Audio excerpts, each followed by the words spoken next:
Good morning, everyone, and welcome to week 3. Um, Hope you had a great Christmas and New Year's. Um, I won't sugarcoat it, but week 3 is a little bit challenging.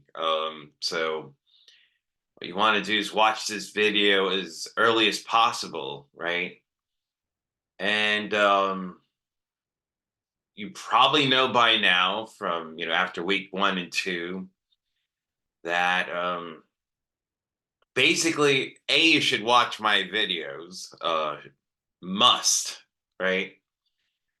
But number two, the the technique behind studying is just make flashcards out of whatever I bold, make a flashcard, study it, and that should help you for the exams. Taking the exam without watching my video can make it much harder because the material you have currently is covering everything. And, anyone can tell you this. I can tell you this. When you're trying to study anatomy, physiology concepts, and you have to be tested within 1 week, when it takes, a long time to really master, all the information, that can be extremely challenging. So what every class needs is the instructor input, guys. What do I need to concentrate on? Because there's hours and hours and hours and hours worth of material, right? What do I need to focus on? Because, I'm not sure I can, study every single detail that was, covered. So that's where I come in, and that's where these videos come in. Follow the video. If you fast forward anything, you just lost points. Watch the entire video. Mine is short, right, compared to the other ones. Watch my entire video. Do not skip a second. The second you skip, you're losing points already. So I'm breaking down exactly what you need to know, right? It's not just when I'm bolding, listen to what I say, right? And all you're looking for is insight on the material in the exam, right? So anyway, let's move on because this is pretty long. Let's move on. All right. So nervous system, endocrine, and special senses for week 3. Here I gave you a flow chart, right? Your book has a bunch of paragraphs. This is a flow chart. So for all of you kinesthetic learners, hands-on learners, you take a whiteboard, blank whiteboard, and you draw this 30, 40, 50 times, right? From scratch. And once you can draw this from scratch, then you know the material. But you're not going over sentences, you're not going over paragraphs, right? However, I did bold what I wanted from you, and that's what I want to concentrate on, right? Brain is one of the two organs in the central nervous system. And what I'm writing to right there is, the brain without oxygen, uh, there'd be brain damage within 4 to 8 minutes, right? So it goes back to week 1 when we talked about the cell and the mitochondria producing most of the energy, right? Um, and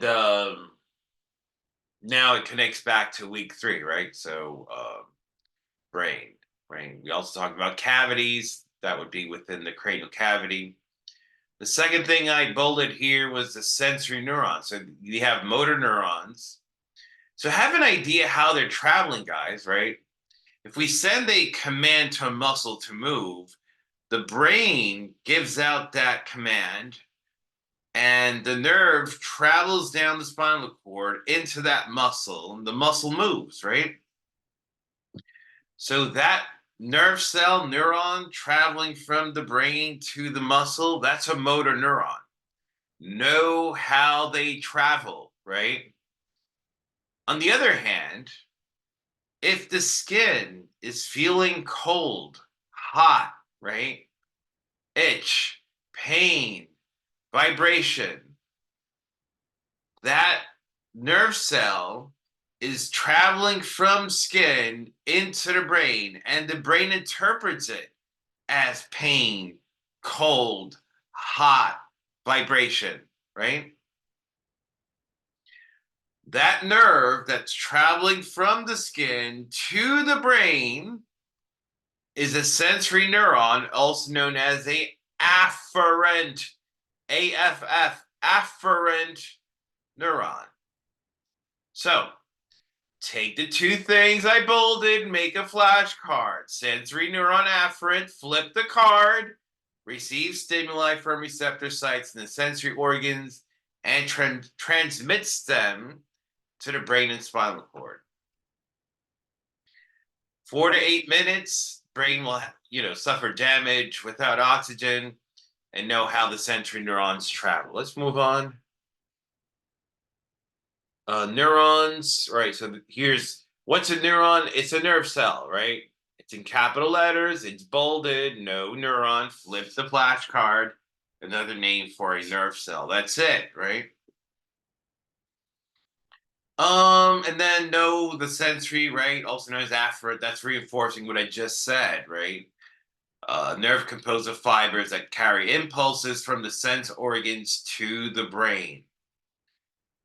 So make sure you know that definition. Motor is efferent, EFF. Sensory is afferent, AFF. Motors traveling from the brain to muscle, let's say.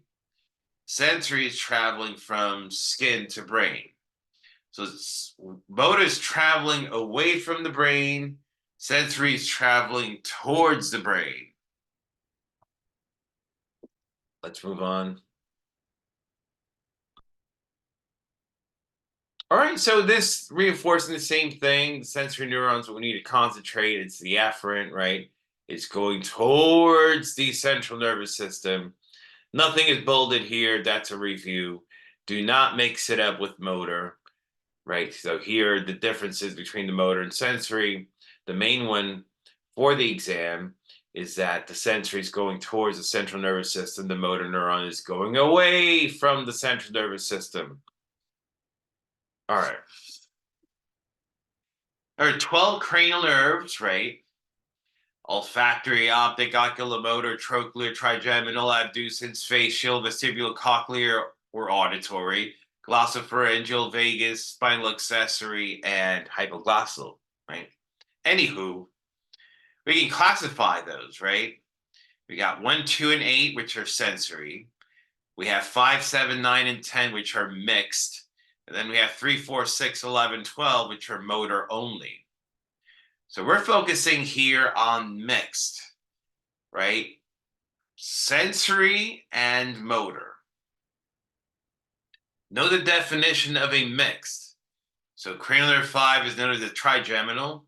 It has 3. Tri means 3, guys, right? So it has 3 branches of trigeminal 1, also known as V1. That's your ophthalmic, right? Ophthalmo means eye, so it's going through the eye, right? V2 is the maxillary, right? Right here next to the nose, paranasal area. And number 3, V3, trigeminal 3, is the mandibular, right? So V1 and V2 are sensory only. Skin over the eye, right? Or actually the corneal reflex is V1. And skin over the paranasal area, the maxillary, that's V2. Those are those are sensory only. And then the third branch, which is mandibular, right, that innervates muscles like the temporalis masseter, right, lateral pterygoid, medial pterygoid. So 2 of the branches are sensory. The third branch is motor. Combined conclusion, trigeminal is both motor and sensory. It's mixed.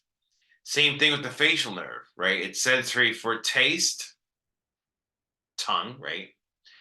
But it's motor for most of the facial muscles, right?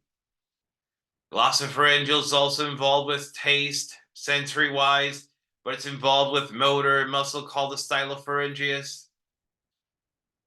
Vagus is also sensory for a taste, and it's motor for several muscles. Actually, one of them being a tongue muscle, palatal glossus, right? So they're mixed, guys. What you need to know from this slide is the definition of mixed. Mixed means both, sensory and motor. Let's move on. All right, so this is going in much detail. This is pretty much what I said in, sensory with taste, sensory with taste, sensory with taste, trigeminal, right? Sensory, the skin. Let's move on, guys. So,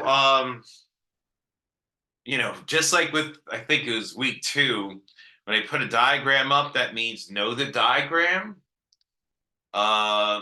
Dendrites, right? So dendro means tree branch, right? So it looks like a tree branch.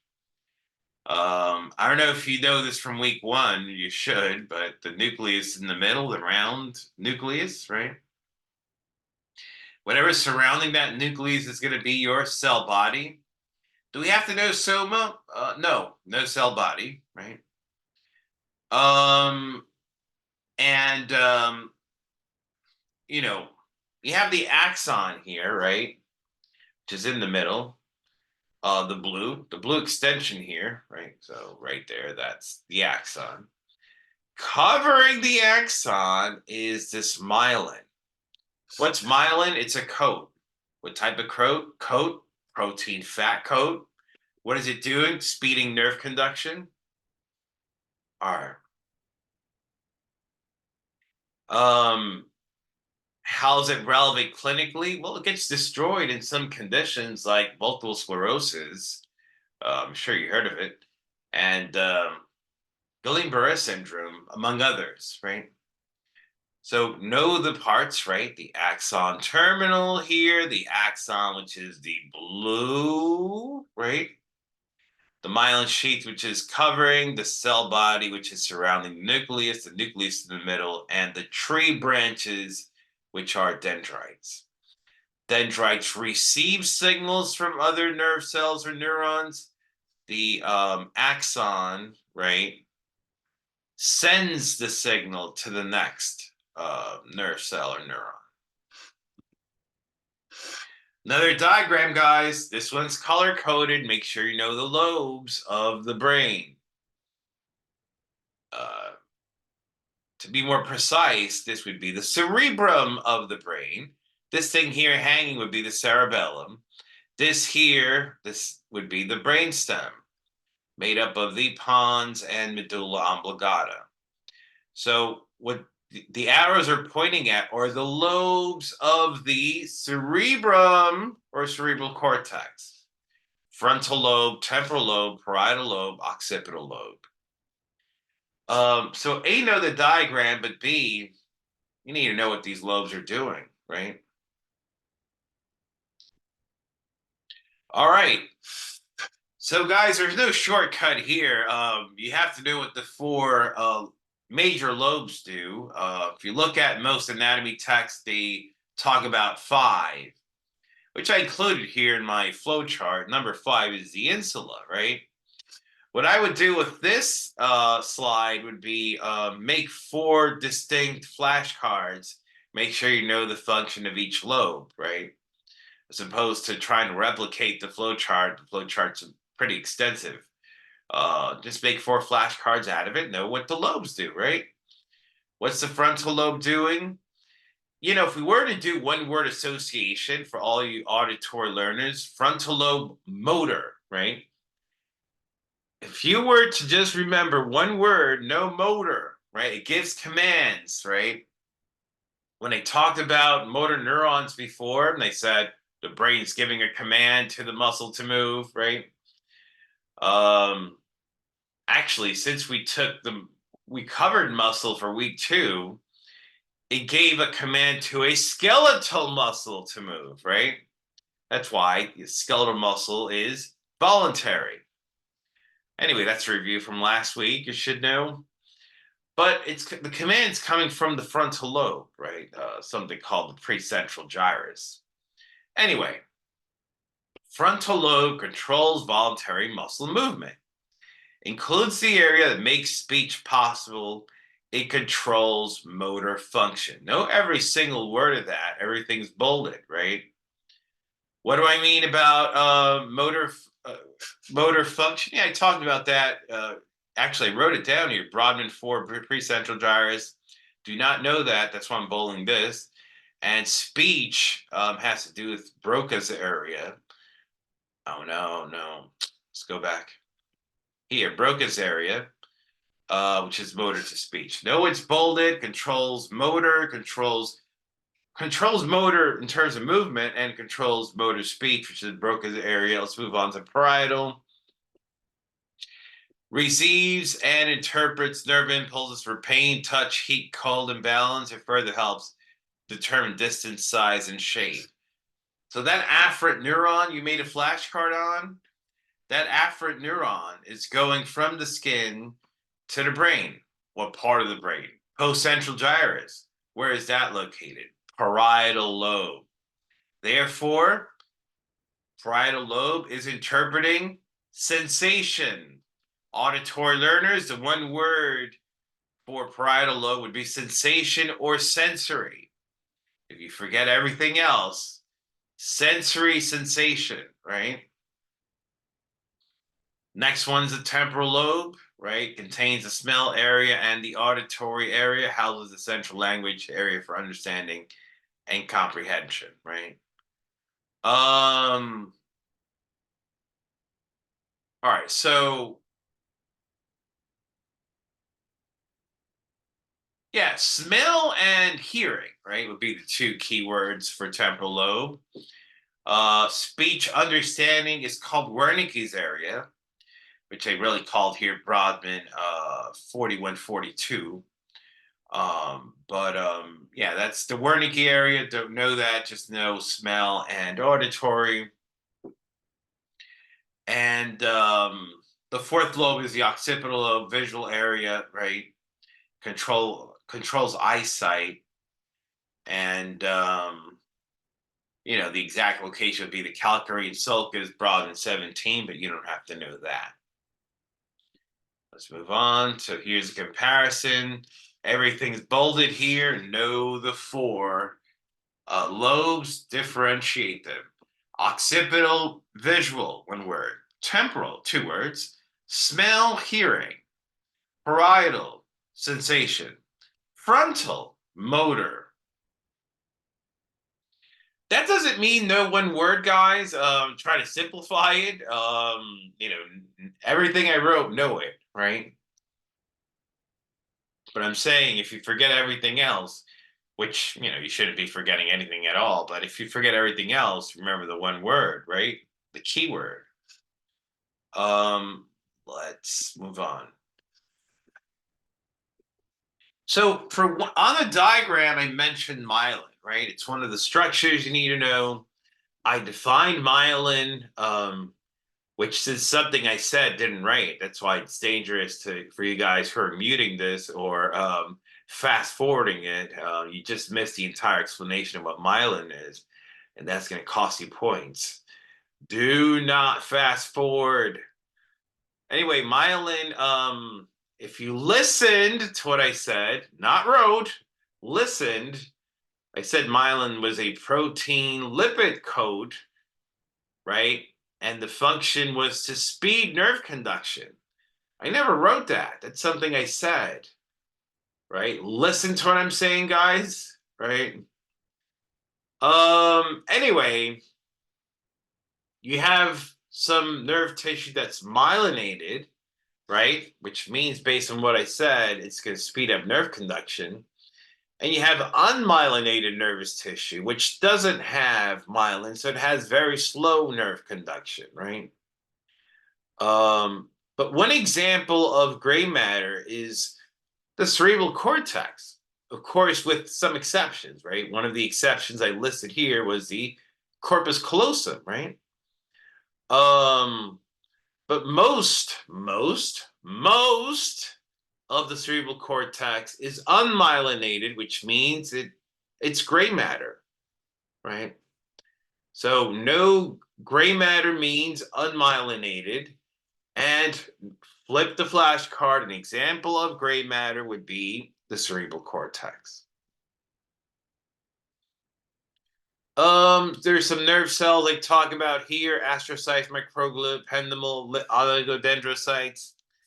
No, I wouldn't say don't worry too much about the ependymal cells, but cerebral spinal fluid, right, serves as a liquid shock absorber protecting the brain and spinal cord. So I can't remember if it was week one, some of you picked lumbar puncture as a procedure. Well, during the lumbar puncture, you're removing cerebral spinal fluid. Cerebral spinal fluid is a liquid shock absorber protecting the brain and spinal cord. Why do we remove it? Because we're trying to diagnose something called meningitis. And through that fluid, we can find out whether the meningitis is caused by a bacteria, a virus, sometimes a fungus, right? So, or if you have some other condition, right? Some autoimmune condition. Anyway, know that cerebrospinal fluid is a liquid shock absorber protecting the brain and spinal cord. Let's move on. Oh, here it is again. Make sure you know that. Cerebrospinal fluid is a liquid shock absorber protecting the brain and spinal cord. So there's different plexus in the spinal cord. There's in one of my slides, I wrote down 31 pair of spinal nerves. Indeed, right? 8 in the neck, which means cervical, 12 thoracic, 5 lumbar, right? 5 sacral, and 1 coccygeal for a total of 31 pairs of spinal nerves, right? So then you have these plexus, right? These groups of nerves. You have a cervical plexus, you have a lumbar plexus, and you have a sacral plexus, right? What I want you to concentrate on is the sacral plexus. So I broke down the sacral plexus alone, right? And the sacral plexus, if we use the sciatic nerve as an example, look at the nerve root, right? It actually starts at the end of the lumbar, right? L4 to S3. So the sacral plexus, right, is both sensory and motor, and it supplies the motor movement of the posterior of the legs and thighs. So know where the sacral plexus goes, right? Posterior from week one means behind, right? So your hamstring area, that's all sciatic nerve distribution, right? Which is part of the sacral plexus.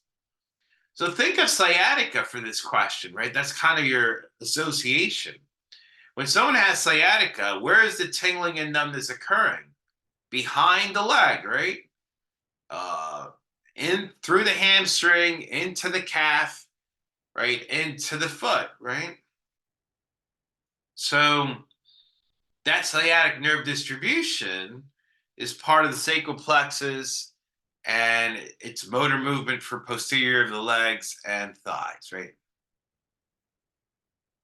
Okay. So, and then know what paresthesia is, right? So that tingling, burning that you get with sciatica and crawling of the skin would be called paresthesia. Know that paresthesia would be tingling and numbness. Both of those felt in patients with sciatica.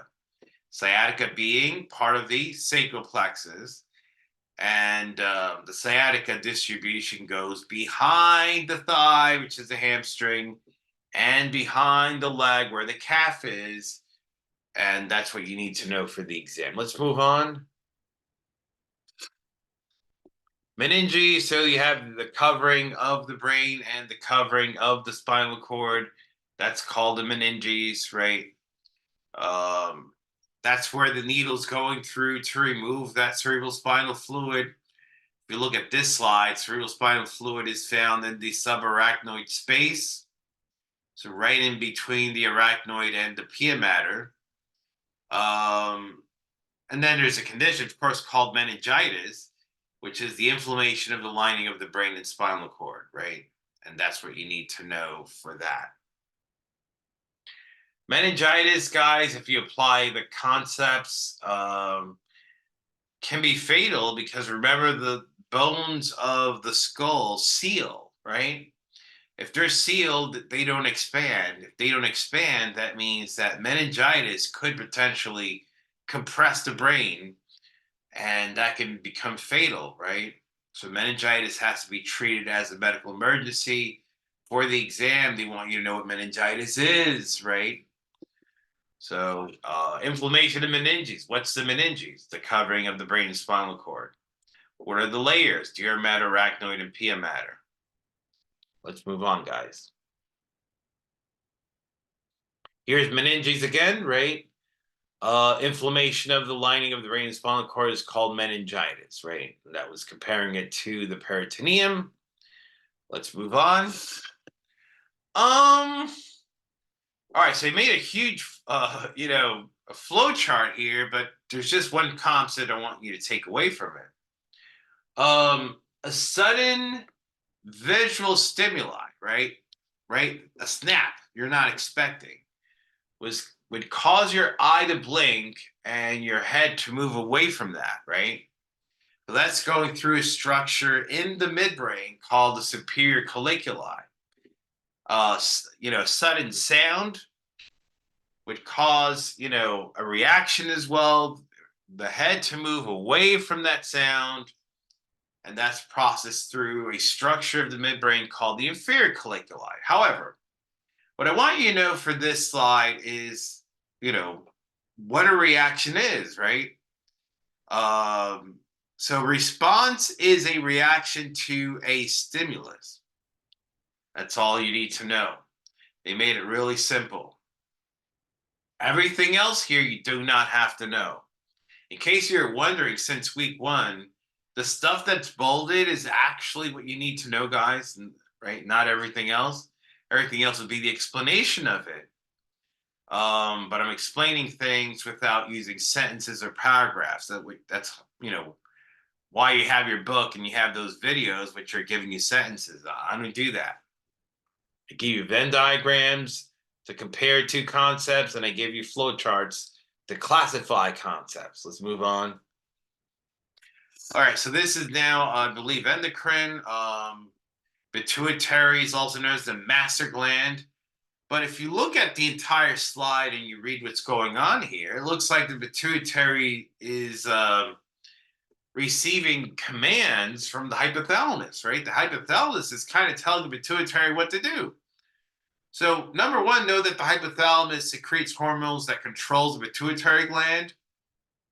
And it kind of broke down how it's doing that. Hypothalamus is basically producing a group of releasing hormones, right? So when it produces, let's say, corticotropin releasing hormone, that's sending, a command to the pituitary to produce ACTH, right? Which is right here, guys. Where's my arrow here? If now it's, if the hypothalamus does not produce gonadotropin releasing hormone, it's giving a command to the pituitary to produce follicle stimulating hormone and luteinizing hormone. By the way, ACTH, adrenocorticotropin hormone, right? And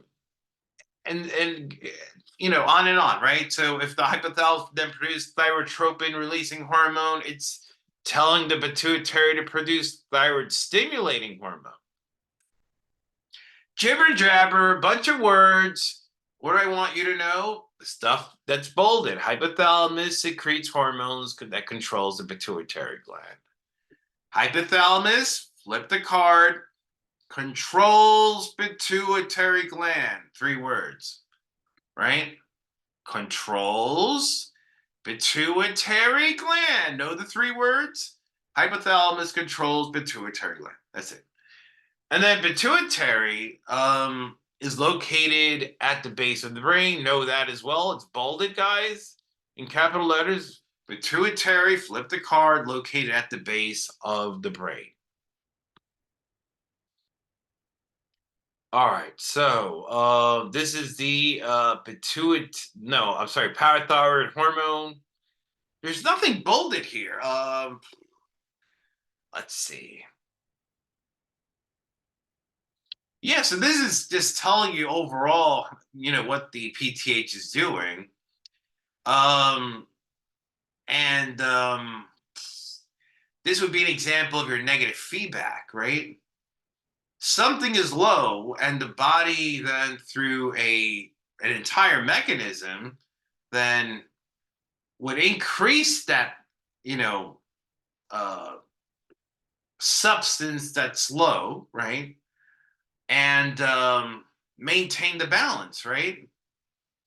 So look at the beginning of this, low calcium, and then what is all this doing? Increasing calcium. That's a negative feedback. Going from low to high is a negative feedback, right? But it's regulating what exactly? Well, calcium. And if you keep reading, it also regulates phosphorus, phosphate, right? Let's move on. So what do we have to know from that previous slide? Nothing. Nothing's bolded, so nothing. What do I have to know then? Here, right? Know this over here. The function of the parathyroid hormone is to maintain the calcium phosphorus balance, right? That's what I want you to know. So make sure you know that. How's it doing it? Well, it's working in different areas, working the kidneys, working the bone, working the intestines, right? It's trying to break bone to increase calcium in blood, which is the ultimate goal, right? Know the thing that's bolded? Function of the parathyroid hormone is to maintain the calcium phosphorus balance. The function, here again, the function of the parathyroid hormone is to maintain the calcium phosphorus balance. All right, so negative feedback number 2 would be low blood sugar. If we have low blood sugar, what in the body is going to cause it to go up? Well, one of the hormones that would cause it to increase would be glucagon. So glucagon, flip the flashcard. What I want you to know is it increases blood glucose levels. All right, and here's the mechanism by which, glucagon increases blood glucose levels. It's also epinephrine, right? It's also cortisol, right? So if a diabetic injected too much insulin, that would lower blood glucose and cause, fast heart rate, sweat, right? Increase in blood sugar. That's because of these 3 hormones increasing. But I want you to know exactly what glucagon is doing, which we said increases blood glucose, right? Glucagon increases blood glucose. All right, guys, let's move on. Here's finally negative feedback, right?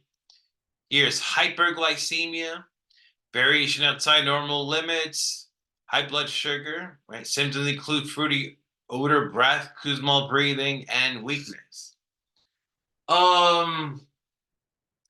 So guys, insulin is carrying glucose to cells, right? If you're diabetic, let's say you're type 2 diabetic, or even type 1. If you're type 1, your pancreas is being destroyed, you're not producing insulin, right? So you need to inject the insulin. But what that means is, even if you eat a lot of food, you have no insulin to carry that sugar to the cell. Remember from week 1, what did I say? And you could go back to that video. I said the mitochondria needs oxygen and glucose. Yes, we need glucose from food. However, in week 3, we're saying we need glucose, but we depend on one hormone to transport that glucose into the cell so the mitochondria produces energy, right? Oxygen doesn't need, well, it does, right? Hemoglobin carries it through the red blood cell, but in terms of carrying into the cell, we need insulin for glucose, right? So if you're not producing glucose, also known as type 1 diabetes mellitus, or if the receptors, right, are lacking sensitivity or displaying resistance, right, we're not carrying the glucose into the cell, right? So we can eat all we want. If nothing's transporting that glucose into the cell, we're not making energy. So the brain is going to say, hey, you're still starving. Eat more food. And you're going to keep going through the same cycle. You eat more food. There's no insulin to transport the glucose. Hey, you're still hungry. Eat more food. We need insulin, right? So you can improve the sensitivity of those receptors by taking, medication like metformin, or inject the insulin because you're not even making insulin because you're type 1. The type 1 would be an example of insulin-dependent diabetes mellitus, where type 2, you're non-insulin dependent, right? The problem is the receptors, right? The lack of sensitivity, which means you are resisting, right? Insulin resistance. So, if sugar isn't getting into the cell, right?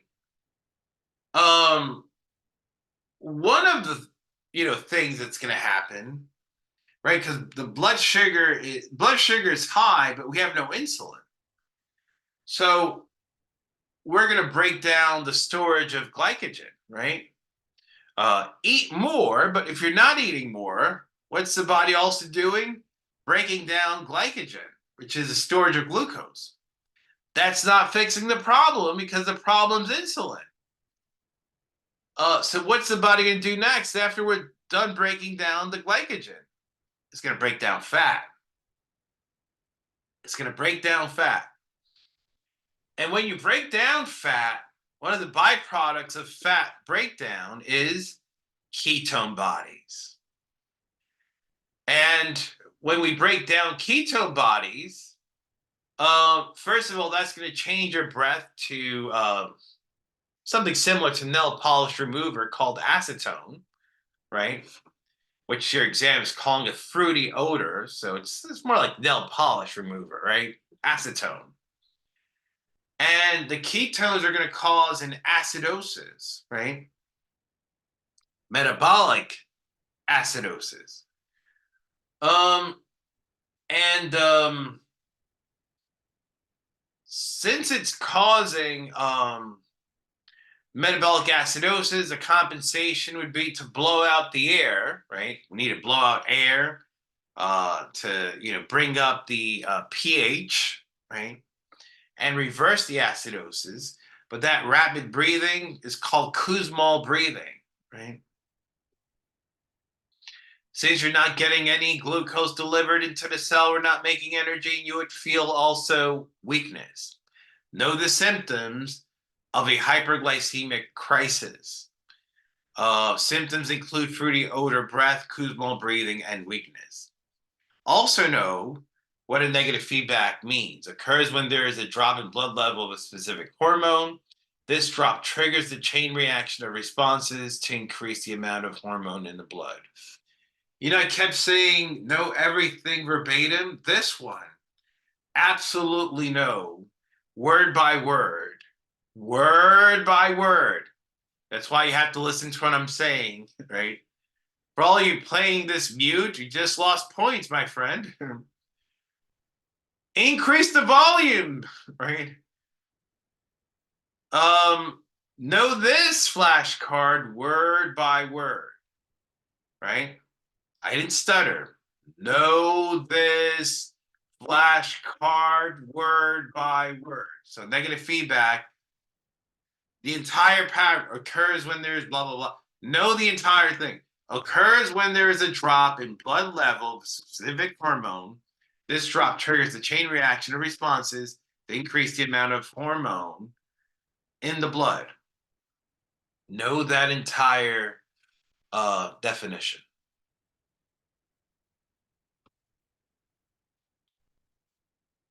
There's a diagram. So know the diagram, the hypothalamus. What do we say about the hypothalamus? Controls the pituitary. There is a pituitary. What do we say about the pituitary? It's located at the base of the brain. Here's the parathyroid gland. What do we say about the parathyroid gland? Maintains the balance of calcium and phosphorus. Here's the pancreas. Name one of the hormones produced by the pancreas. Glucagon. What is glucagon doing? Increases blood glucose. Let's move on, guys. Here's some eye questions, right? Know this, know the pathway, right? Light, cornea, pupil, aqueous humor, lens, vitreous humor, retina, right? Know the pathway. For this slide, if you just know the things that are bolded, you're probably going to lose the points. Increase the volume, don't fast forward, listen to me, right? Know the pathway. See the arrows going downwards? Know the pathway. Know the order of the pathway. Light, cornea, pupil, aqueous humor, lens, vitreous humor, retina, right?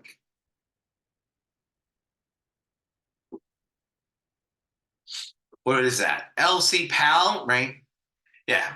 L, light, C, cornea, E, pupil, A, aqueous humor, L, lens, V, vitreous humor, and then retina. Actually, it's LC pal VR, right? Furthermore, know the function of the lens, right? To focus images on the retina, and know the retina, which is where the images focus on, right? Let's move on, guys. Right, so the aqueous humor it maintains the eyeball spherical shape. Vitreous humor helps maintain the eyeball spherical shape. They're also involved with light refraction, as you saw on the previous slide, but it maintains the eyeball spherical shape. When this aqueous humor / vitreous humor increase in pressure, that increases intraocular pressure. That is known as glaucoma, right? All right, so know this. Here's the lens. The lens is avascular. What does avascular mean? What does A mean from week 2? The prefix A means no, not, without. Good. Here's the retina. What does that do? That's where the image focuses on. They have photoreceptors, cones and rods, cones for color, rods for brightness and darkness. Few conditions. Know what hyperopia is. Farsighted. Condition in which the focal point is beyond the retina. Hyperopia, beyond the retina. Right? Beyond the retina because the eyeball is shorter. Presbyopia, condition in which the lens of the eye loses its elasticity. Presbyopia, loss of elasticity. Decreases the ability to focus on close objects. Here's a comparison. No presbyopia, loss of elasticity, decreased ability to focus. No hyperopia, right? Focal point is beyond the retina because the eyeball is shorter. So the hyperopia, the thin is thin. In myopia, the lens is thick. Here's again hyperopia, condition in which the lens of the eye loses its elasticity, right? And decreased ability to focus on objects. So here's a condition of the eye, hordeolium, right? So the eyelids have this type of sebaceous gland, oil gland, called the tarsal gland, right? It's right here, guys. Inflammation of that type of sebaceous gland is known as a hordeolum, which I believe is also known as stye, S-T-Y-E, hordeolum, right? Let's move on. Here's some ear questions. Know what the auricle is doing. Collect sound waves and directs them to the auditory canal. Know what the tympanic membrane is doing, right? Part of the outer ear that transmits sounds by vibrating. The middle ear, there's a lot of questions here. Why? Right, middle ear oh man, hold on, let's go back. Oh, here. Middle ear connects to the pharynx, throat via the eustachian tube, equalizes air pressure. Right, so the middle ear is connecting the pharynx to the throat, which is why, um, there's equalization of the air pressure, right? When you're on an airplane, that's the function of the eustachian tube.